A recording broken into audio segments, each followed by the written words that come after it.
My granddad used to come to my room at night wearing a mask. Now I know why. Granddad's nighttime visits started when I was 13 years old.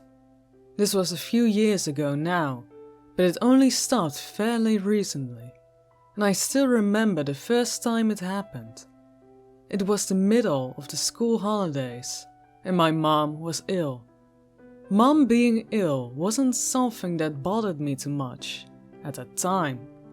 It was a pretty common occurrence, something I was even used to by then. Every month, it would happen the same way. Dad would come to my room and tell me Mom wasn't feeling so good, and that she'd have to go away for a little while, until she felt better. Then he'd drive off with her in his car and collect her a few days later. I never knew where she went. Never knew what was wrong with her either. Sometimes she'd come home with scratches on her arms, but apart from that, I never saw any other symptoms. When Dad went off to collect her, I'd wait by the door for them to come back. I'd wait for her to repair and scoop me up in her arms. "I missed you, Chubby," she'd always say, planting kisses over my face. "I love you so much." My name is James, but as long as I can remember, Mom's called me Chubby. It's a nickname for me. Every month, the same routine. Mom getting ill, going away for a bit, then coming back as if nothing was wrong. But the summer I turned 13, things changed. The routine changed, because that was the first time I started going to stay at Granddad's. My granddad's a large man with a white beard and a shaved head. He's from Sheffield originally, and he still has a deep, gruff northern accent. Communicates mainly in grunts. Lives on his own on the edge of the New Forest, in an old ramble-shackle cottage. We hardly ever saw him when I was little, and when I did, I always dreaded the visits. He scared me. I wasn't scared of him by the time I was 13 though, or at least that's what I told myself. No, the reason I protested when Dad told me I'd be staying with Granddad this time while Mom got better was because I didn't want to leave the house. I wanted to stay near my friends. The kids I knew in the village would be out climbing trees and going on riding bikes. If I was cooped up in Granddad's cottage, I'd be missing out. Dad was having none of it though. He would give me a reason why I had to go, or respond to my protests. Just told me it'd be good for me to spend some time with Grandad. Then he bundled me up in the car and we left. 45 minutes later, I was standing on the doorstep of Grandad's cottage, raising my hand to knock the door. Dad had already driven off. I was trying to tell myself I wasn't a little kid anymore, and there was nothing to be scared of. But as the cottage door creaked open, and my granddad's large shadow fell over me, I couldn't stop my heart from beating a little harder in my chest. Granddad's cottage was old. The ceilings were low and the furniture was minimal. The carpets were moth-eaten, ancient things that seemed to kick up tiny clouds of dust wherever you put a foot on them. The bathroom had black mold rising up the wallpaper. The paper itself was damp and flaky, and had peeled away to the stone in some areas. Entering the room felt like stepping into a cave. My bedroom wasn't much better. It was right at the back of the house, and had only 3 pieces of furniture, an oak chest of drawers, a dilapidated wardrobe, and a single bed in the corner. I remember my heart sinking the minute I set eyes on it. Oddly, even though I can't picture Grandad's house clearly enough, I don't remember much about how I spent my days there. especially during my first visit. I think we mainly kept out of each other's ways. Grandad would be in the lounge, watching TV or reading, and I'd be in my room on my phone, making the most of my 1 bar of 4G I could find in the cottage.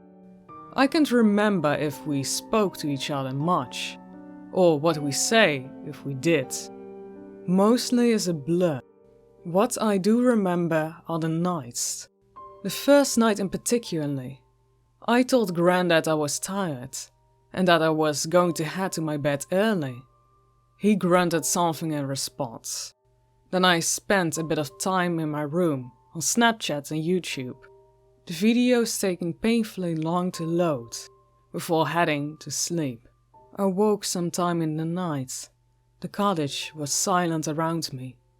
I could hear the leaves of the branch tree rustling in the wind in the back garden. But that wasn't all. Moonlight spilled through the gap in the curtains. I leaned over to check on my phone and saw that the time was a little over 2 a.m. For some reason, I felt wide awake. My heart was beating hard in my chest, and a film of sweat coated my forehead, as if I'd woken suddenly from a nightmare. But if I had, I couldn't remember it. I tried to relax, tried to lie on my back, and sleep washed over me again. At the Grandad's cottage, relaxing wasn't an easy thing to do. At first, I'd only been able to hear the tree outside the window, but as I lay there on my pillow, staring into the darkness, I began to hear other noises too. A soft creak on the floorboard, faint taps, a distant rattling, which I assumed had to be the pipes in the wall, and other sounds as well. Sounds I found harder to place. At one point I heard something that sounded like a faint snuffling noise, coming from the back garden. Some kind of animal, but when I sat up in bed and strained my eyes, all I could hear was the wind. Get a fucking grip, I told myself. You're 13 years old. You're not a kid anymore. It was easier said than done, but I managed it eventually. I don't know how long I lay there in the dark for, but after a while, tiredness finally got the better of me. My mind began to settle. I felt myself slowly drifting off, only to jerk suddenly awake again when I heard a noise outside my room. A soft, deliberate creak, loud and clear in the darkness. I turned over in bed, trying not to make a sound. My heart hammered in my chest. I pulled the covers down from my face slightly, positioning myself so I could peek over them, so I could see the bedroom door. And as I stared at it, feeling like I was 5 years old again, I saw the handle being turned. I squinted my eyes shut. I don't know what thought was going through my mind, but right then I reverted to an age-old tactic, pretending to be asleep, playing dead. I could still see through a crack in my eyelids, but now the room was blurry as well as dark. I lay as still as possible, trying to keep my breathing normal. For a few seconds, nothing happened. There were no more sounds. And then, just as I was beginning to think I might have imagined it after all, the door swung inwards. Grandad stood in the frame. I couldn't make out his face, but I recognized his towering bulk. He was standing completely still, filling the doorway top to bottom, breathing heavily, in silence. He's just checking on you, I told myself. He's come to check that you're okay, that's all. But even as the thought went through my head, I saw something that made my blood turn cold. I saw something that made me shock in a sharp breath and tense my entire body below the covers. The shape of Grandad's head was wrong. It was all wrong. Even the blurry shadows.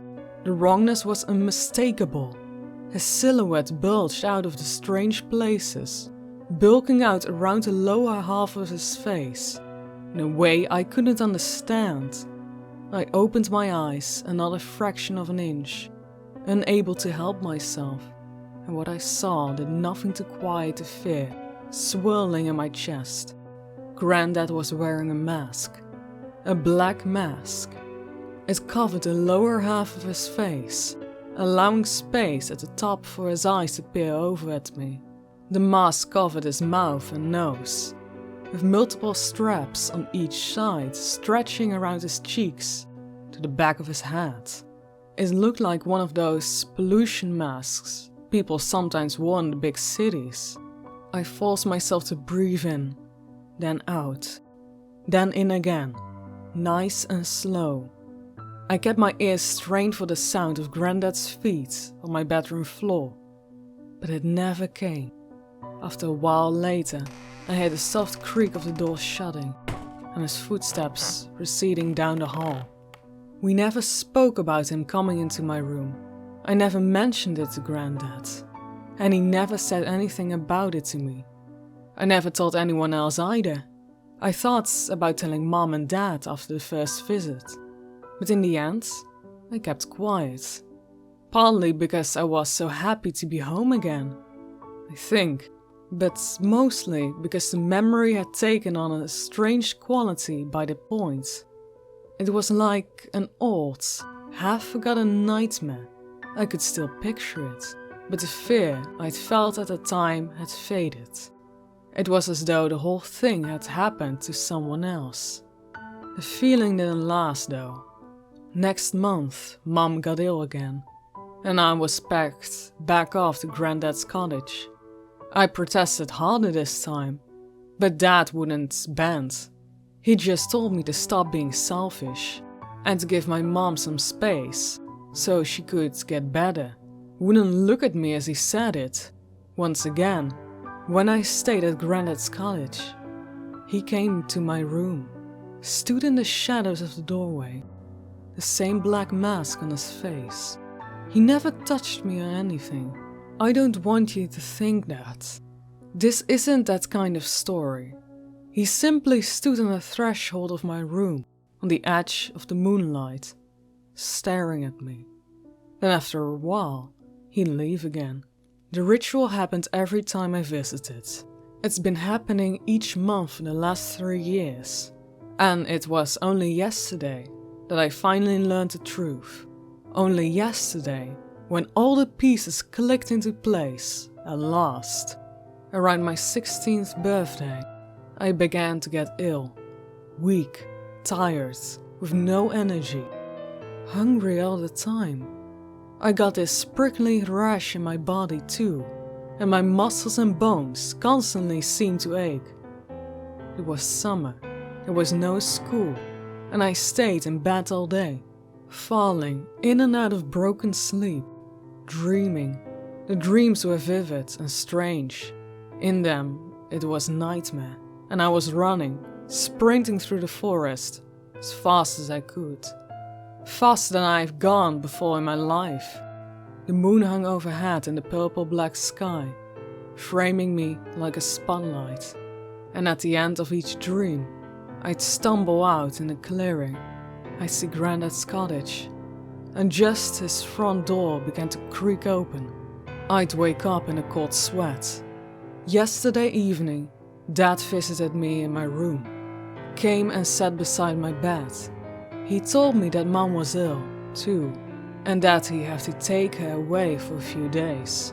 Told me to get lots of rest, but when I asked him what time he'd be coming home, he told me he wouldn't. Not for a few days anyway. He said he'd be back when Mom was better, and in the meantime, Grandad was going to come round and look after me. That is when I finally lost it. I was too ill to get properly angry at him, but I did my best. Screamed and yelled, told him I didn't fucking want Grandad to come and stay with me. I wanted him and Mom, accused him of abandoning me, said I hated him. He just sat in the chair beside my bed and took it, listened to me without saying anything. The guy looked more tired and old in that moment than I've ever seen him look before in my life.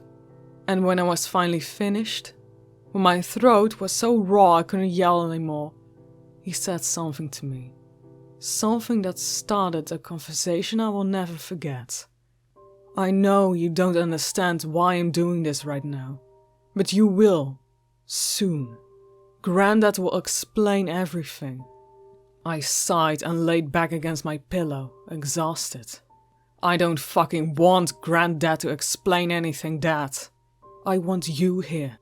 I know you do, James, but I can't stay here. Not right now. It's not safe for me. I opened my eyes fully and stared at him, suddenly alarmed.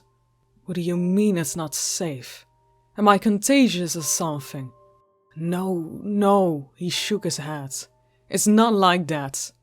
It's just that at certain times of the month, I have to...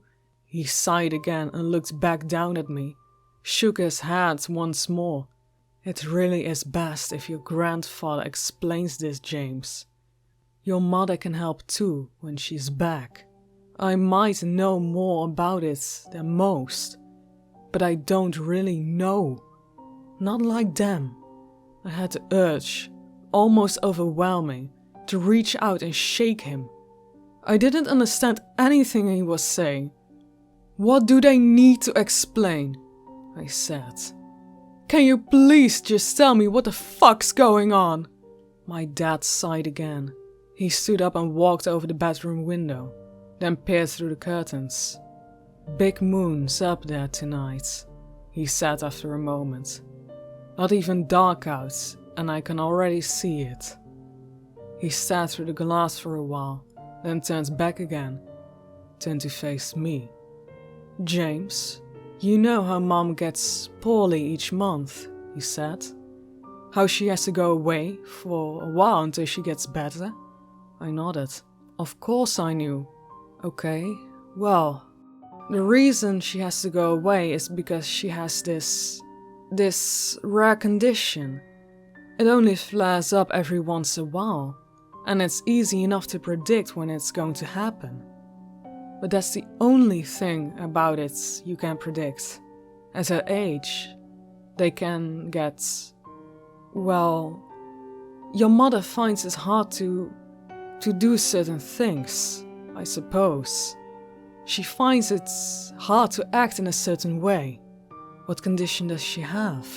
Your granddad will explain that better than me. Why will he explain? Why can't you just fucking tell me? Because he has it too. I don't understand why you can't. I paused, suddenly processing what my dad just said. Wait, did you say Granddad has it? Dad nodded. After a moment, he sat down on the end of my bed, ran a hand through his hair. It's genetic, James. Granddad has it, your mom has it, and you have it as well. I stared at him, unsure I'd heard him correctly. I have... Yes, you do. It's not a bad condition, actually, but it's something that has to be managed carefully.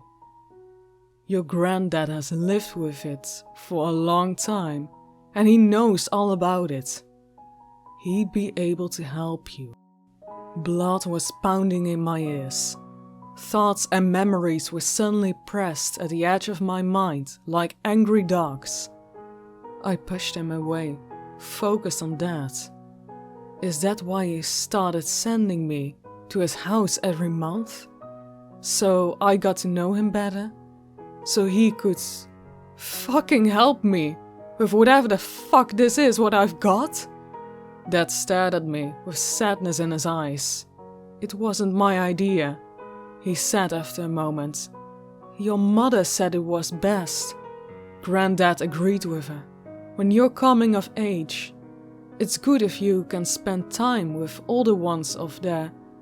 Well, like I said, your granddad will explain it. I bit back another urge to scream at him. I still didn't really understand what the hell he was talking about, or at least, the main part of my mind didn't understand. But at the same time, though, something was starting to nag at me. Images and memories circled the outskirts of my brain, just out of sight. Monsters around the campfire. I swallowed. You said it wasn't safe for you, I said after a moment. When Mum gets ill, you said you can't be around her. Dad paused and nodded his head. And what about Grandad? Are you safe around him? Dad opened his mouth, then closed it again. He frowned. Your grandfather's better at dealing with the symptoms, he said eventually. He had longer to get used to them than your mother has, but no, I still wouldn't be safe, not completely. So why was I safe? I exploded. Why do you ship me off to stay with him every month? Is that why I've caught this fucking thing? No, I told you it's genetic. You are born with it. Besides, your grandfather would never hurt you.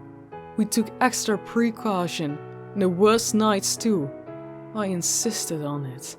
We made sure you never... But my dad's voice was suddenly growling distant. The things circling my mind had grown close enough for me to see them at last. They came out of the shadows and were lit by the flames, exposed. A barrage of images and memories flew through my head in the blur. I remember the times Mum had come home with scratches on her arms. I remember the dream I had where I was running through the woods. I remember Grandad standing in the bedroom doorway in the cottage, the black mask covering his face. In that moment, I realized something I never understood before. Something that filled me with a sickening combination of terror and excitement. The thing on Grandad's face hadn't been a mask after all. It was a muzzle. Don't let me catch you talking about werewolves. Grandad sat down on the edge of my bed. The mattress sagged beneath his weight. This is the bloody storybook. It's been several hours since my dad had left with my mum. I've been sat up in my bed, watching the sky outside my window fade to black, watching as the glow from the moon grew bigger. When Grandad finally arrived half an hour ago, the headlights from the Land Rover spilling into the driveway, I felt a mixture of excitement and fear, the same way I felt when I was speaking to Dad earlier. In the time Grandad had been in my room, I had already asked him what felt like 100 different questions, and we barely even scratched the surface. So, you're not a werewolf then? I forced myself to meet Grandad's gaze. His blue eyes stared back at me, bright and unblinking. After a moment, he looked away and sighed. It's not a word everyone uses, he muttered. I suppose there's a similarities to what you're thinking of. But it's different too, not like the films. But whatever happened to us, it happens when the moon is full, right? Well, yes and no. Not exactly, it's... Grandad frowned and paused for a minute. He stared down at my duvet, as if he could find an answer in it. Then let out a sudden, throaty chuckle, grinned and shook his head. I went through all this with your mother, but I'm still no good at explaining it. It's like falling asleep in a way. Moving between awake and sleeping, between different stages. You can't do it any time you want, but it happens quicker if you're already tired. And if you're really tired, it's hard to avoid. I stared at Grandad, tried to understand what he meant. He must have seen the confusion on my face. Sorry, lads. I'm not explaining myself at all. What I mean is we can change anytime we want. Older ones who have lived with it for years can change in a matter of minutes. But there are times of the month when the moon is at its fullest, when changing is a lot easier. Like how sleep comes easier when you're tired, and on the night it's completely full, the change can be, it can be almost impossible to control. Even when you're as old as I am. He smiled back at me, but I didn't smile back. He was trying to concentrate on everything he'd been saying, trying to take it all in. Questions were building in my head, and I didn't know which to ask first. So, when you do change, I said after a moment, when we change, what do we change into? What does it look like? Grandad stared back at me. He was silent for a few moments before he opened his mouth to speak. His silence was cut off by a sound of a car passing on the road outside. Headlights flared in the darkness outside my window, then faded again. The noise of an engine briefly filled the room, dwindling as the car drove off into the distance. When I looked back at Grandad, I saw he was on his feet. He marched over to the window and frowned out into the darkness. I knew we should have done this at the cottage. He muttered words under his breath, but they were just loud enough for me to hear. Stupid of me, coming here. Grandad? What do you mean stupid? Why is this stupid? Grandad glanced back at me. Thick frown lines traced his forehead. It's nothing you need to worry about. I wanted your dad to bring you to the cottage. That's all. But the stubborn bastard wouldn't do it. Said you were too ill. What's wrong with you coming here? It's risky, that's what. Any trace of a smile had left from Grandad's face. If you're going to learn about all this, you might as well learn that first. It's a risk. All of it. A constant struggle to stay hidden. And you don't get to be my age without making a few enemies. I'll tell you that. I stared past Grandad, at the darkness beyond my bedroom window, stared at the light of the moon. My body still ached. But for now, a spike of adrenaline had made me forget the worst of it. I suddenly realized I'd never seen Grandad outside of his cottage before. What enemies? I said after a moment. Are there people after you? Grandad let out another low chuckle. This time was no humor in it. Not just me, he said. The whole clan. There's always someone. Hunters out for a trophy. Big companies. People wanting your skin. The government. We try our best to keep everything secret. But it's no good. People see things. And people talk. It always gets out.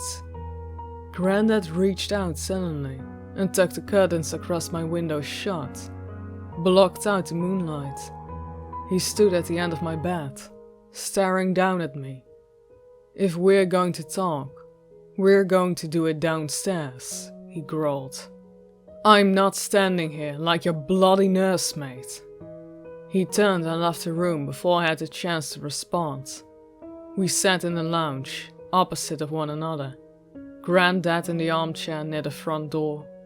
Me on the sofa. Curtains drawn. Yellow light spilled down from the bulb overhead.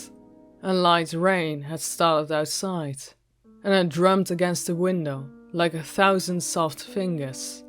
Even now and then a car would pass by in the road, and each time Grandad's body would tense. Just a little. He tried to hide it, but I saw.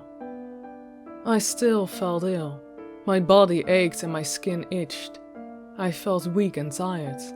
But now, at least, I could almost forget about all those things. Adrenaline, Fear and excitement swirled in my stomach. I wanted to ask Grandad about his mask and why he wasn't wearing it, but I was worried that he'd get angry again, like he had in my room.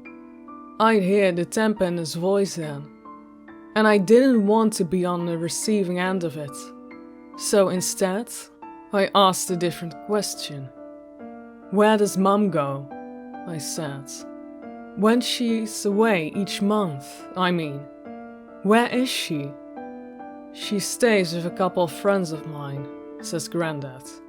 "Old friends, part of the clan.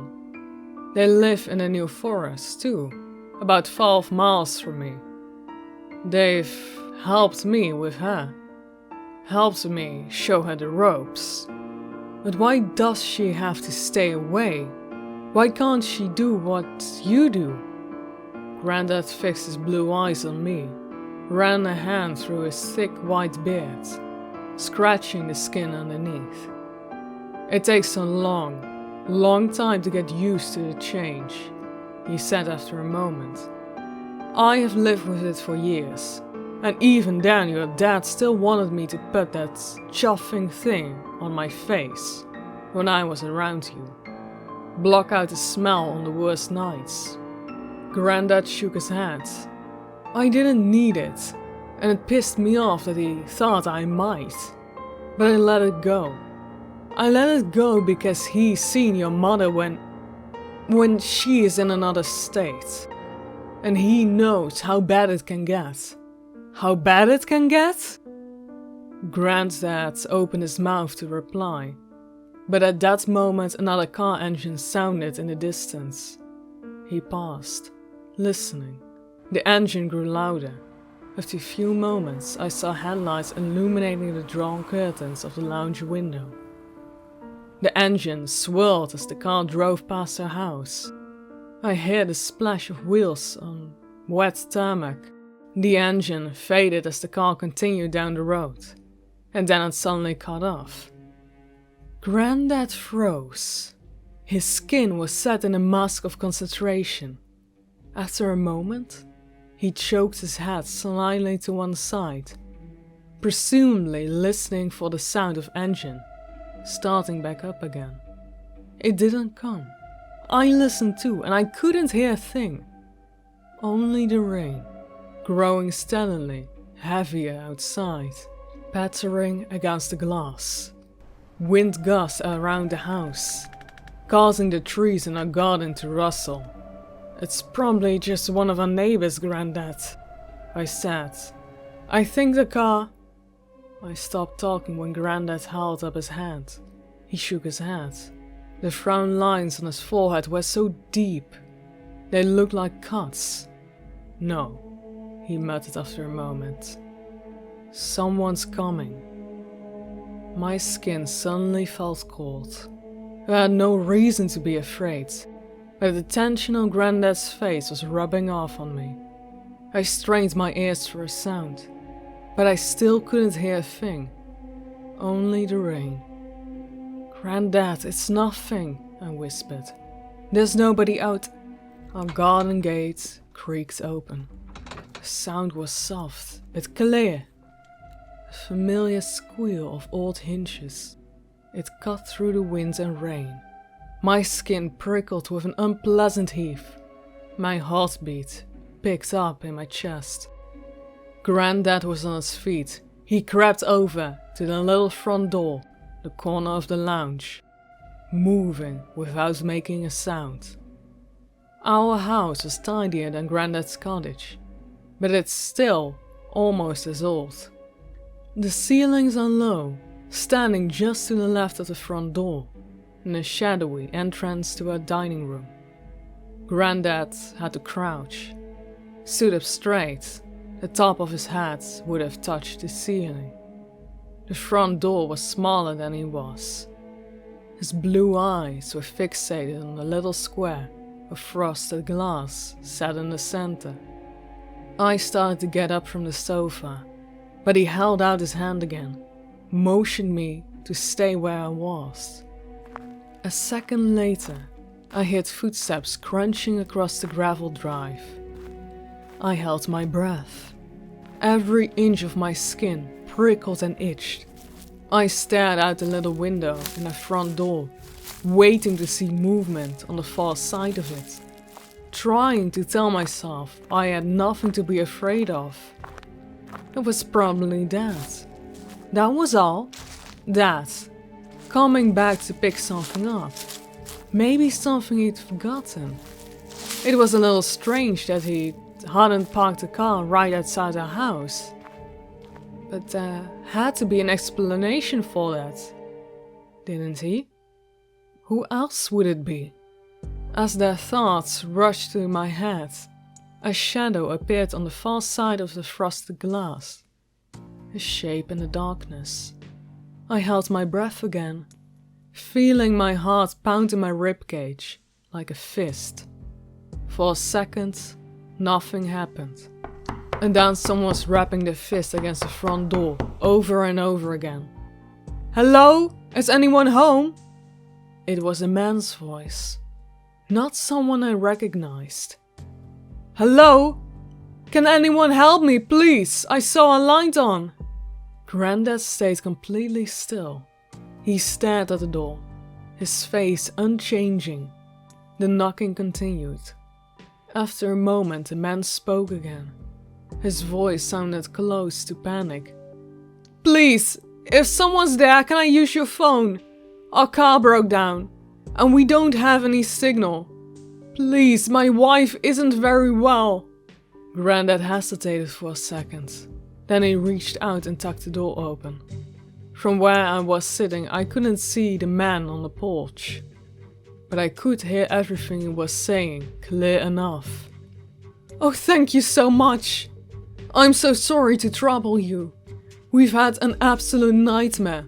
Our car's broken down just a little way along the road, and my wife is unwell. She's 8 months pregnant. You see, and we're on our way to Bournemouth to visit friends. And I was taking what I thought was a shortcut. Stupid of me, I know. And then we got this warning light on the dashboard a little while back, and I watched Grandad's face as the man babbled on and on.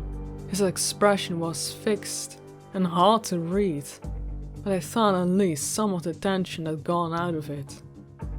"So, if you have a mobile I could use on a landline," the man continued, "then I can make a very quick call to the AA and we'll be out of your hair. I'm sorry again for the intrusion, What's that in your hand?"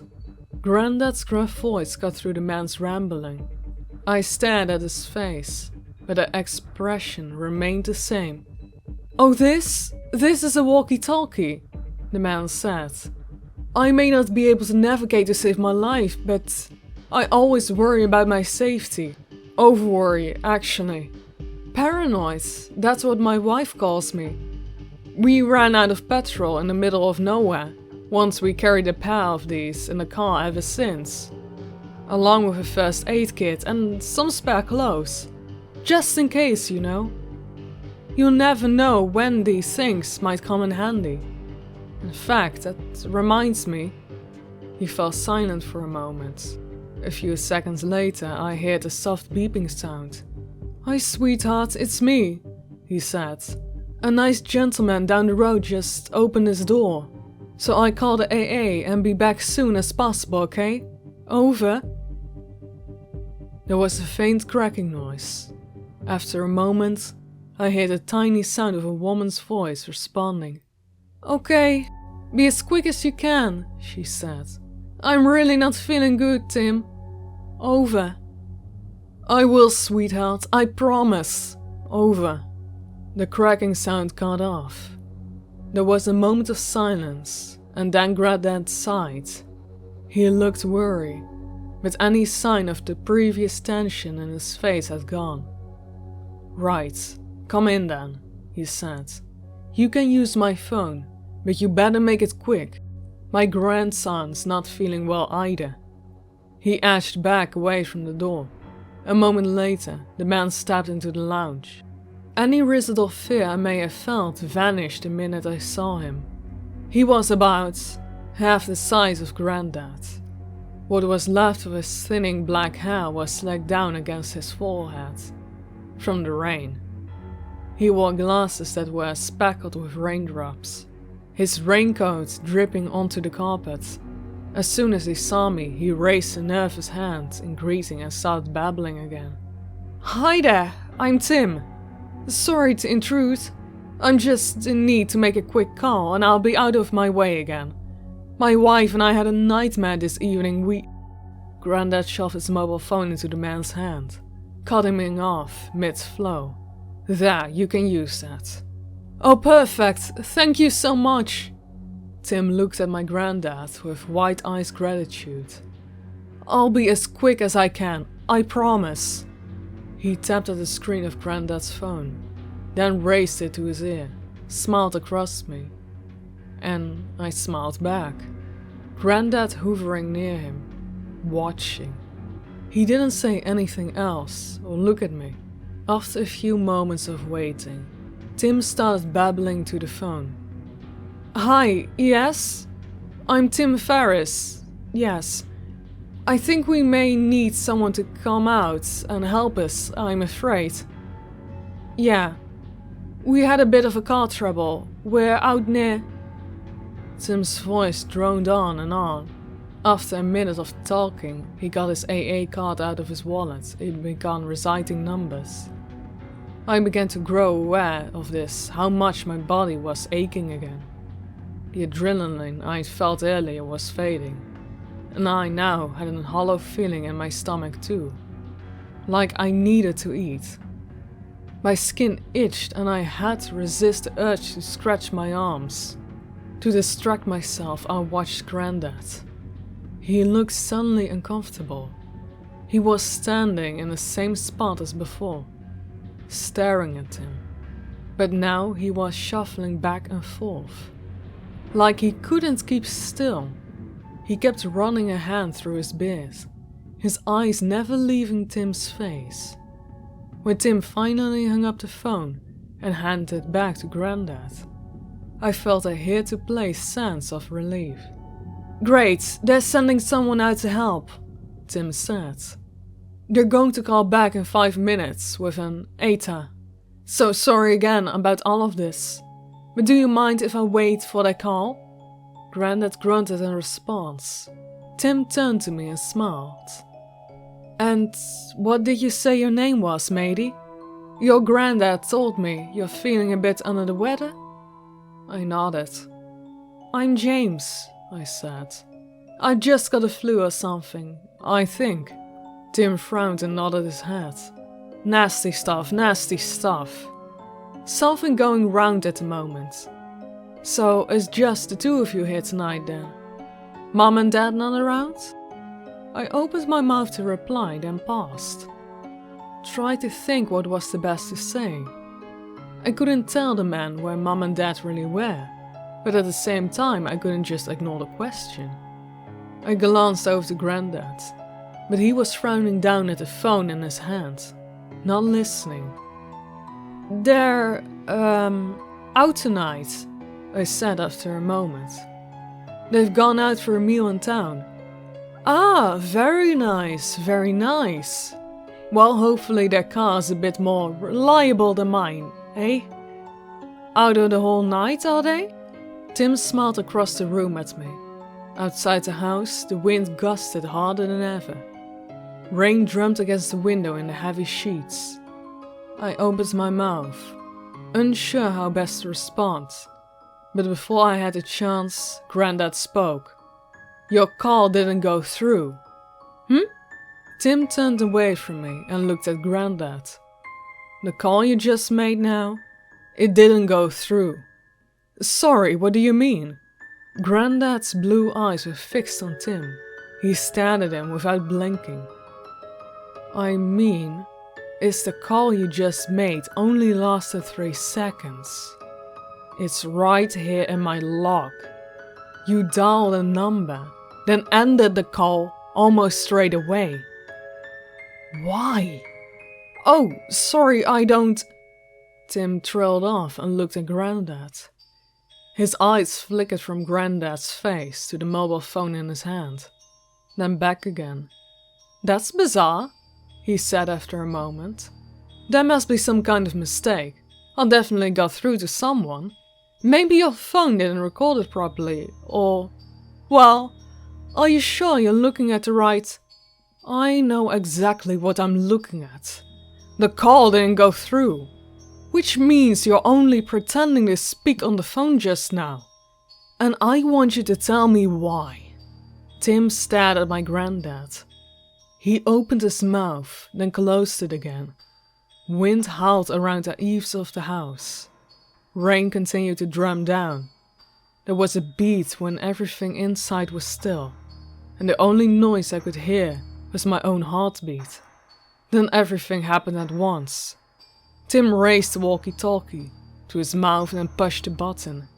He moved away across the lounge towards the front door, blowing into the mouthpiece as he moved. "Now! Go now! The kid's here too and..." It was as far as he got for. Granddad's hand shot out and swiped the walkie-talkie from Tim's grip. It smashed against the wall of the lounge and fell to the carpet. Then it crackled and fell silent.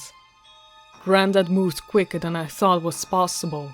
He closed the distance between himself and Tim, a large step, gripping the man's head in two large hands.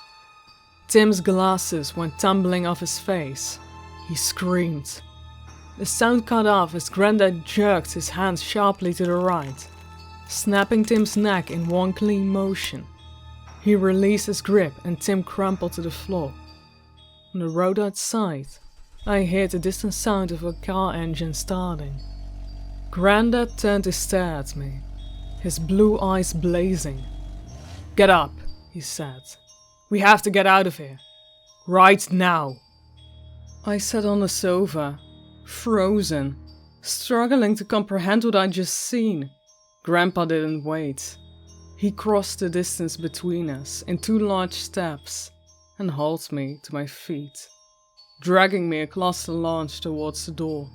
I was only wearing my pajama bottoms and top, no shoes, but Grandad could hear my protest or my questions. He ignored them. We stepped over Tim's crumpled body, and I caught a quick glimpse of his rain-splattered face, his glasses off and his eyes wide open, before we reached the front door. Grandad tucked it open and we ran out into the night. Rain hammered down on us. I was soaked almost immediately, the material of my top sticking to me like a second skin. The wind howled through the garden. The sound was so loud, it seemed to block out everything else. I tried to listen for a noise of a car engine I heard starting up a moment ago, but I could no longer hear it. Stone stuck to the soles of my feet as we crossed a gravel driveway. I gritted my teeth against the pain. My heart was racing in my chest, harder than ever. I wanted to ask Grandad what was happening. Ask him who that man was he just killed, but there was no time. Everything was happening too quickly. Within seconds we were through the open garden gates and onto the country land beyond. Trees and bushes crashed around us. My entire body felt numb. Grandad tucked me to the left, pulling me in directions of his Land Rover. To the rest of the lane was pitch black, with no sign of other cars. Grandad fumbled his keys out of his pocket, dropped them onto the gravel at his feet. He cursed, then bent to pick them up, shuffled me in the direction of the passenger door. I ran around and tucked it open, a second after he unlocked the car. But as he was pulling the driver's door open, I saw something moving across his chest. A tiny red dot of light. "Grandad!" He ignored my previous shouts, but he didn't ignore this one. Must have heard something in my voice. Without looking at me, he ducked. Instinctively, and a split second later, I heard a sharp cracking sound cut through the howl of the wind. Land Rover's wing mirror exploded. Glass smashing and went everywhere. It sprayed out from the shattering mirror and disappeared among the rain. Shit! Grandad's voice was a hoarse yell. In the Land Rover and stay down. Now! I dived through the open door and shut it behind me. Stayed sat in the crouch. A second later, Grandad was climbing in beside me, stabbing the keys into the ignition. The second shot rang out as he was starting the engine. It pierced through the Land Rover's back window and punctured one of the windshields in front of us, cracking the glass. Grandad yanked the handbrake down and shoved the gear stick onto the first and third shot rang round. I heard a crack and roll through the darkness, but it didn't hit us. Grandad floored the accelerator. The Land Rover's tires bit into the gravel and we drove away. Just as the fourth and final shot pierced through the darkness, Grandad screamed. The Land Rover jerked into the right for a moment, but somehow he managed to drag it back on course. I turned to stare at him and saw him clutching his left shoulder, one hand on the wheel. Blood was pouring down from his arm. Grandad! Grandad, you... I'm fine. He spoke through gritted teeth without looking at me. Just keep your bloody head down. We drove in silence. A couple of times I opened my mouth to ask Grandad a question, but I couldn't find the words.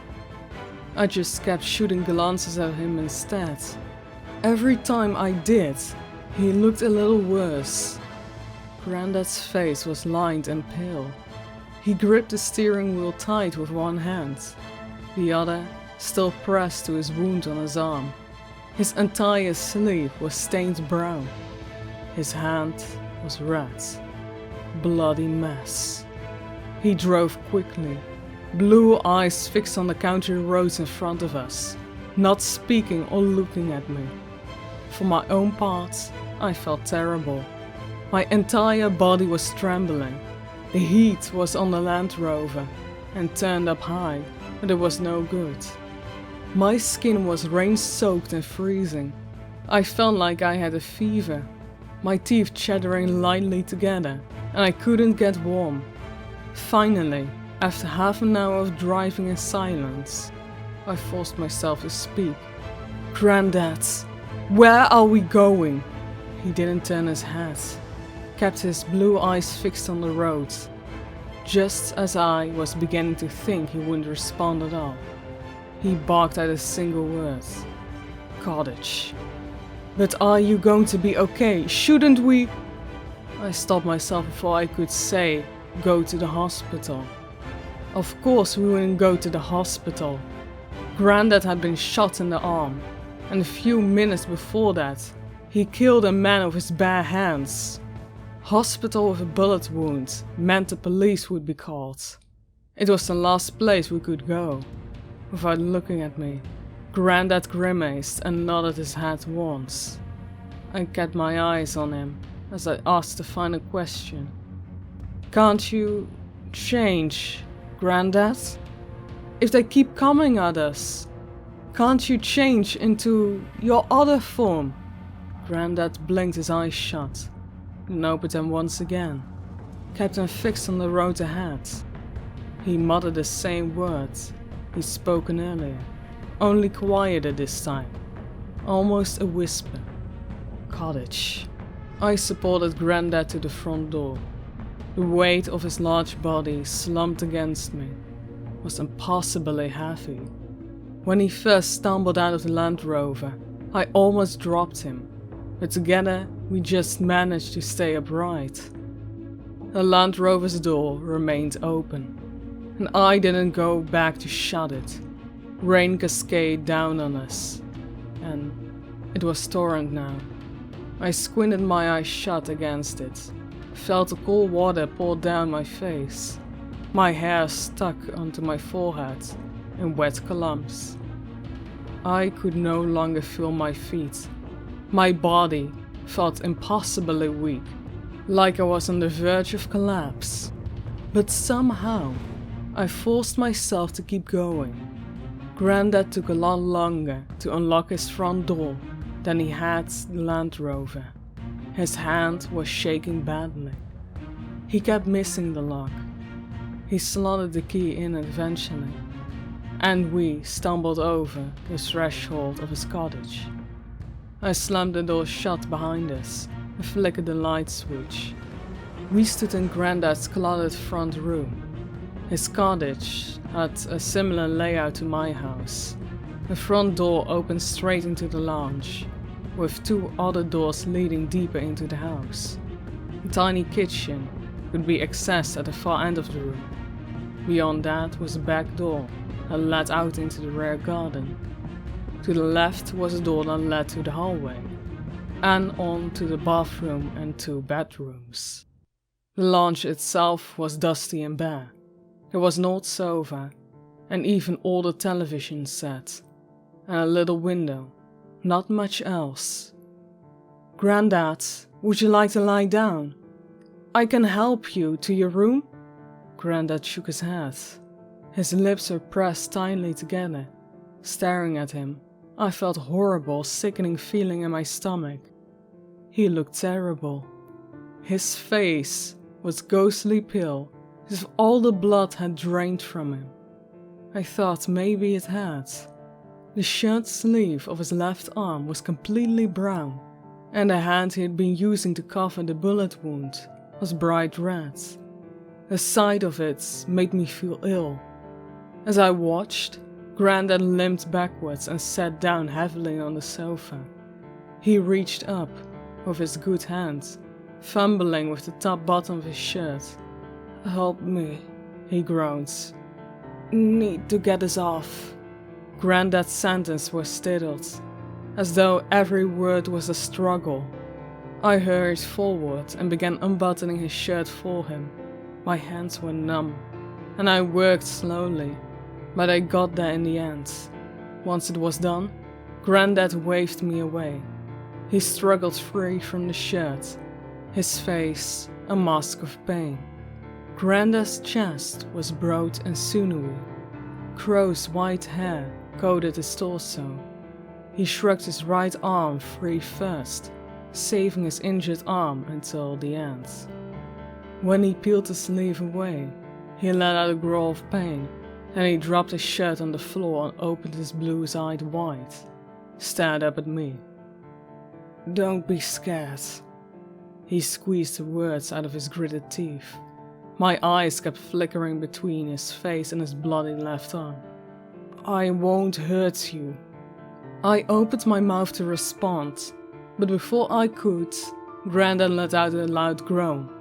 He started breathing fast and deep, tugging air into his lungs. He squinted his eyes shut, then opened them again, stared up at the ceiling. He let out another groan of pain, gritting his teeth harder, as his sound tapered off. There a noise outside. Cars. 2 of them. Their engines were nearly obscured by the wind and rain, but not completely. Their revs cut through the night air. I felt terror flare in my chest like fire. I stood frozen, staring from Grandad to the little lounge window. It stared back at me like a dark eye. A few moments later, I heard the sound of tires crunching across gravel. "Grandad! Grandad, they're here!" He didn't hear me. Maybe he couldn't. His face was a mask of agony. His eyes had rolled back in his sockets, and thick veins stood out of his forehead. Similar veins covered his shoulder and his entire chest. "Grandad?" I was about to step forward and shake him when he let out a howl of rage and pain. His body suddenly sagged back into the sofa. He began panting, hard. His blue eyes rolled back down and found me. "Can't do it." He heaved the words out between heavy breaths. The veins had disappeared from his face, leaving him paler than ever. "Fucking bullet." "Grandad, they're here!" I stared at his face, heard the panic in my own voice. Grandad must have heard it too. His blue eyes widened in fraction. He turned towards the closed front door. A split second later, a hole was blown into it. I collapsed to the floor, covering my head. My ears rang with a cracking sound that filled the entire room. It rolled and echoed away into the night. The hole in Grandad's front door was the size of a dinner plate. From my position on the floor, I could see shards of exploded wood floating through the air, suspended in the light like dust motes. The door blew inwards on the wind, banging hard against the wall. Beyond it lay the darkness of Grandad's front garden and nothing else. I pushed myself up to my hands and knees. My heart was pounding in my ears. Adrenaline pulsed through my body like poison. I lifted my head, turning my eyes to look for Grandad. He was back on his feet. His face was whiter than ever, but his blue eyes looked sharp, alert. He was crouched beside the sofa, his entire body tense, muscles standing out like ropes. Without taking his eyes off the open door, Grandad ran across the lounge in a crouch. His footsteps hardly made a sound. He reached the wall just to the left of the open lounge door and turned to brace his back against it. His eyes found mine. Back! Back! Grandad didn't say the words, only muttered them and gestured with his hands. But I understood. I shuffled backwards across the floor until my body was pressed up against the entire of the sofa, half hidden from view by peeking my head around the side of it. I could still see Grandad and the open front door. Grandad gestured with his hand again, telling me to fall back even further. But before I had a chance, a man appeared in the doorway. My breath caught in my throat. The man in the doorway was tall and broad, not as big as Grandad, but close, probably around Dad's age. Stubble covered his face and his dark eyes darted back and forth across the room. His hands held a shotgun. The man took a step forwards into the lounge, and two things happened at the same time. The first was his eyes found mine. I saw them widen slightly, saw his arms stiffen as he swung his shotgun barrel in my direction. The man was quick, but Grandad was quicker. He sprang forwards from his hiding place beside the door, an uninjured arm stretched out in front of him. The man didn't stand a chance. He caught movement from the corner of his eye at the last minute, but before he'd even started turning, Grandad was on him.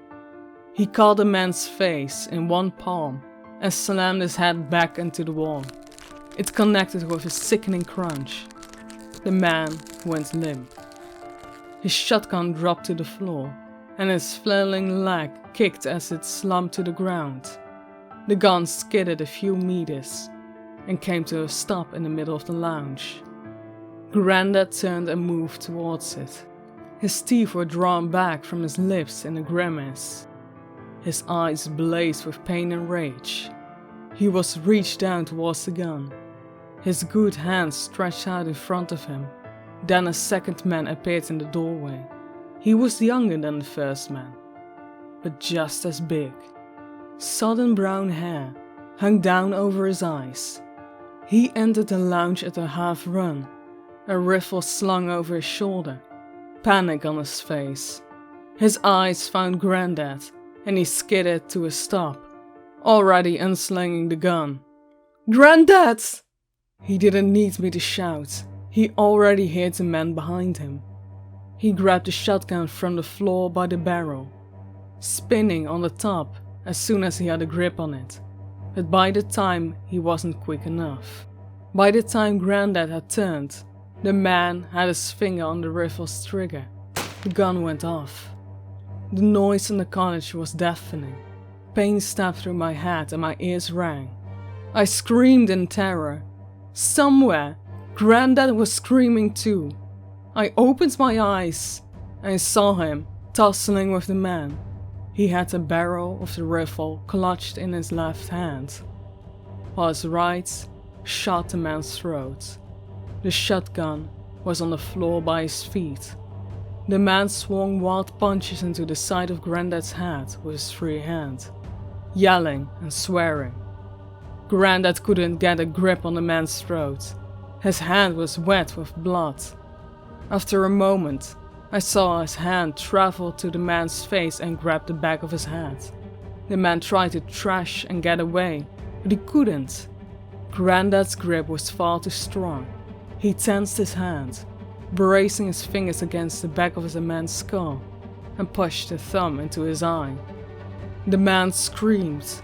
He stopped punching and meanly grabbed Grandad's hand, trying to prise it free from his face.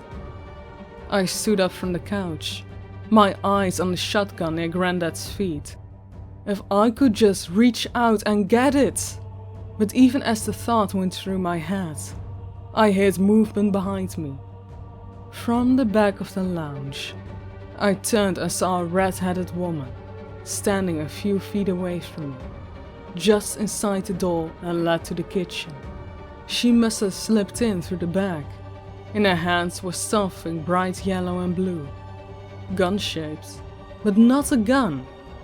It looked almost like a toy. It wasn't though. Even as I screamed, a warning to Grandad, I saw her composing the trigger, saw two thin strings of metal go shooting from the gun toy's blue barrel.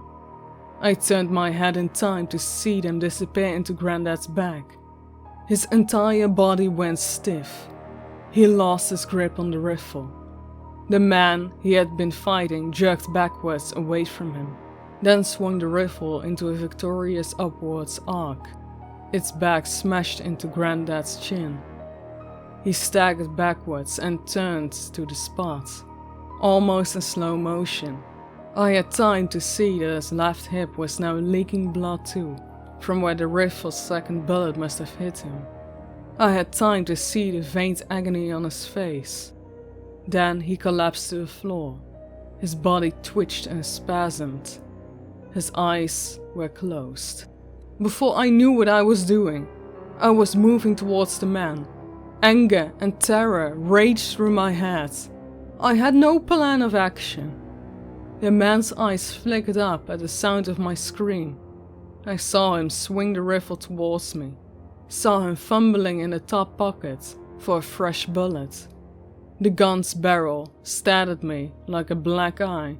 Heat surged and pulsed through my body.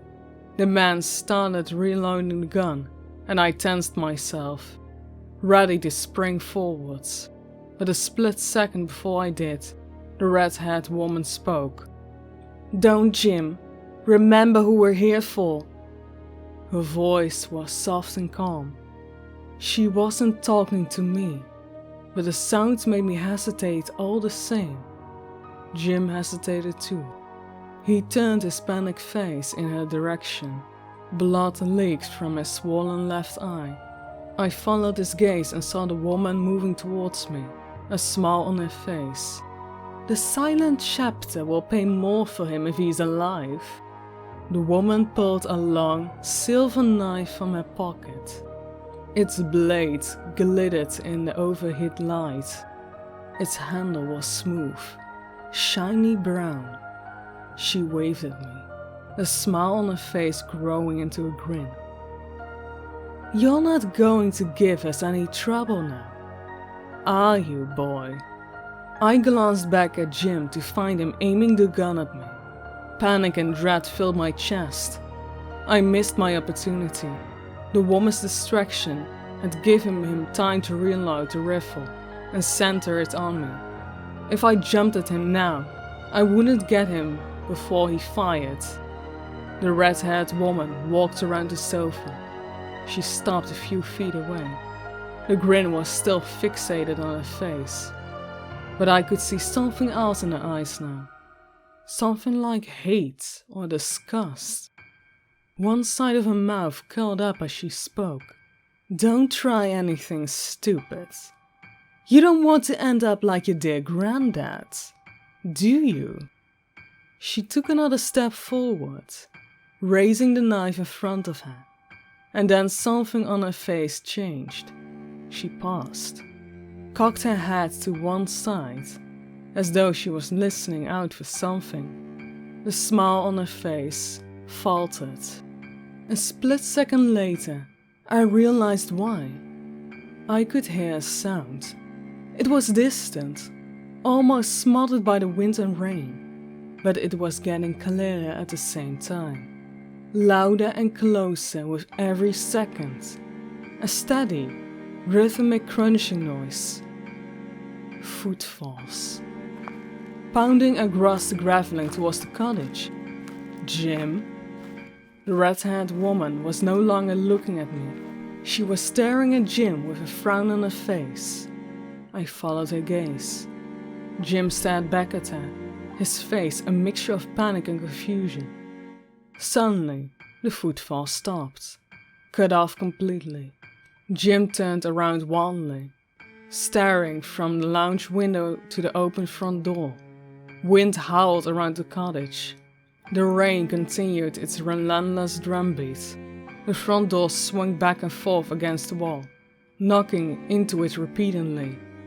Bang, bang, bang. Nothing else. Sadie, do you think we should... Jim took a step towards the door as he spoke, but got no further. A black shadow reared over him. Something had appeared in the doorway that could completely block out the sky beyond. A dark, towering shape. I caught a glimpse of the thick black fur, covering something vaguely humanoid, before everything descended into chaos. The creature rushed forwards at a speed that didn't seem possible. It was all limbs and shadow. Jim screamed and rises riffled towards it, but it didn't stand a chance. For the gun was even halfway up, the creature had splitted one of his long limbs across his face. Jim's scream cut off immediately. Blood sprayed from his head. He flew backwards into the wall of the lounge, striking it at least twice as hard as the first man had after Grandad shoved him. I heard a sharp crack that could have only been the sound of Jim's breaking neck. A second later, the rifle clattered to the floor. I didn't turn to see what had become of Jim. I couldn't. My eyes were locked to the creature that now stood panting in front of me. The creature was staring at me, with silvery blue eyes. I stared back at it, unable to look away. In some ways, it was like the werewolves I'd seen in films. Thick fur covered its entire body. Its face was snarled in a dark snout. I caught flashes of a pink tongue inside the mouth, wrinkled by what seemed like hundreds of needly teeth. Its muzzle was bunched up in deep wrinkles. Pointed ears struck from the top of its skull. It was like the werewolves I'd seen, but it was different too. Its shape was different. The creature in front of me was skinnier and much taller. It crouched down in a low cottage, but even hunched over, its shoulders still grazed the ceiling. Its legs were extremely long and thin. Its arms extended almost to its knees, giving the thing a spiderly-like quality. Every limb ended into a paw, all of which ended clusters of dark talons. The ones on the right dripped of Jim's blood. My mind absorbed the image in front of me in a split second, taking everything in. That was all the time I had. A fraction of a second later, the creature was howling in rage and moving towards me. Its steps were strickled and awkward. The thing moved like a broken puppet. It took a long step over Grandad's crumpled body. Its eyes fixated in my direction. But before I could go any further, I felt something cold touch my throat. The sharp metal of the blade. Sadie's knife. She'd crept up behind me while I watched the creature attack Jim. And now she was panting in my ear, holding the knife so close that it touched my skin. "Take another step and I will slit his throat." Sadie was no longer calm. She spoke loudly, but I could hear her voice shaking. The knife blade wobbled against the skin of my neck. "I meant it. I'll let him go. I promise. But you have to change back first. So I know you won't do anything to me." The creature let out a long, low howl. Every pinch of my skin prickled. Rain and wind continued to howl around the cottage in a never-ending sheet of noise. Rain, wind, and something else. Something new. An impossibly faint whine in the distance. As I stared into the werewolf's silver blue eyes, I realized it was the sound of sirens. Sirens drawing closer. Someone had heard gunshots and called the police. I didn't think. I didn't have time to. Before anything else could happen, I twisted my head down and sank my teeth into Sadie's wrist. The taste of blood and sweat filled my mouth. Sadie screamed. She tried to yank her arm away, but I reached up and grabbed it, holding it in place, bit down harder. Sadie continued to scream, and I heard a clang of the knife drop to the floor. I opened my eyes and saw the creature advancing towards us. A loud growl, rumbling in its throat. I released my grip on Sadie and stepped to the side. "No, no, no!" Sadie was backing away across the lounge, babbling. She had a hand raised in front of her eyes. Her eyes were wide and terrified. "No, please, just let me go. Just let me go and I swear I—" It was as far as she'd gotten, as the wolf drew level with me. It suddenly lunged forward. Both limbs stretched out towards Sadie. The weight of it threw her backwards onto the floor. She landed with a thump and a scream, the wolf on top of her. Her screams didn't last long. Within seconds, her cries had turned to a wet gargling sound. A moment after that, they stopped altogether. I spat blood from my mouth and turned away. Caught sight of Grandad.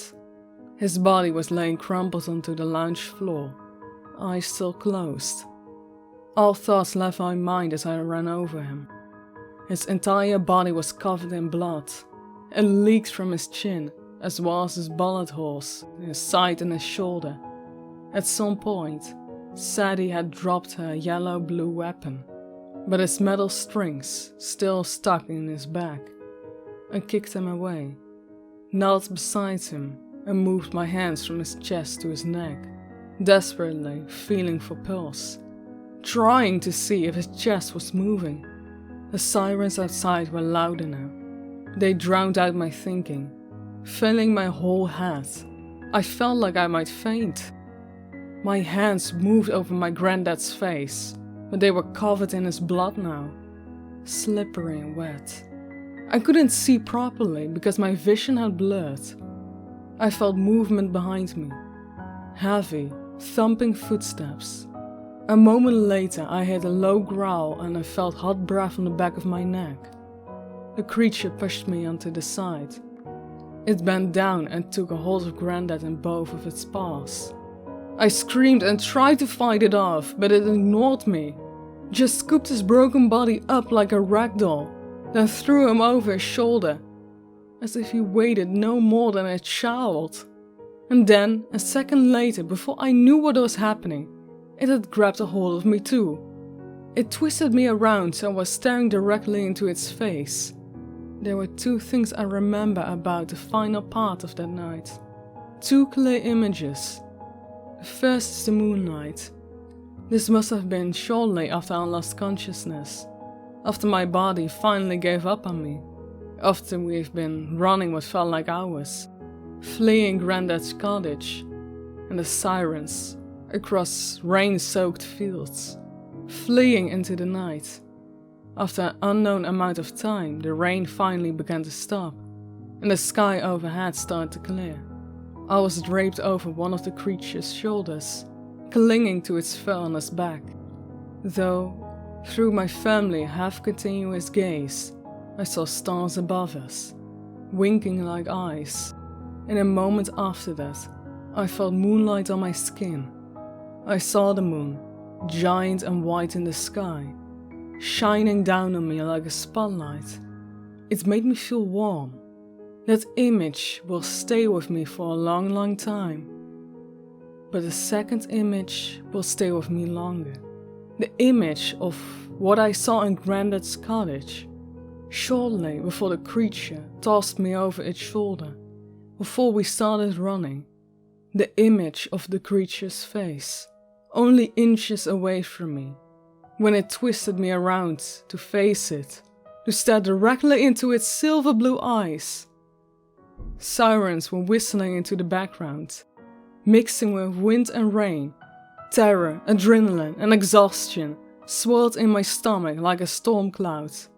But when I came face to face with the creature that had just butchered 2 people in front of me, I didn't feel afraid. I suddenly didn't feel any fear at all, because as I gazed at it, I realized I wasn't staring into the eyes of some unknowable monster. I was looking at my own mother.